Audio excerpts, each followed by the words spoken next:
ท่านผู้ชมกรมการค้าภายในกระทรวงอุตสาหกรรมและการค้าจัดกองประชุมสรุปและถอดถอนบทเรียนเวียกงานปกป้องผู้สมไส้ระยะ 2024-2025 และทิศทางแผนการปี 2026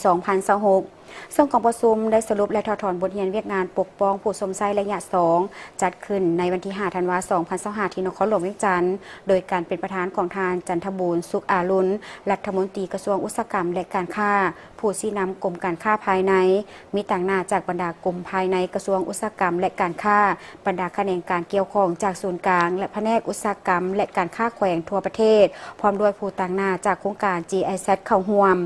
กองประชุมครั้งนี้ได้รับการสนับสนุนจากองค์การ GIZ โครงการ Protect 2 ในเวียกงานปกป้องผู้สมไส้ของแขนงอุตสาหกรรมและการค้า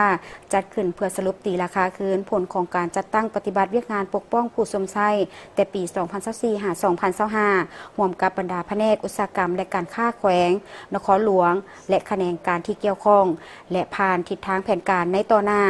ในสายเฮ็ดให้กลไกการประสานงานระหว่างส่วนกลางและท้องถิ่นรวมทั้งแขนงการเกี่ยวข้องที่รับผิดชอบเวียกงานปกป้องผู้สมไส้ให้ได้รับประสิทธิผลดีขึ้นเทื่อละก้าวพร้อมทั้งเป็นการสร้างความรับรู้ซึ่งกันและกันในการปฏิบัติเวียกงานกวดกาการค้าและให้สามารถจำแนกได้ละเอียดภาระบทบาทของแต่ละภาคส่วน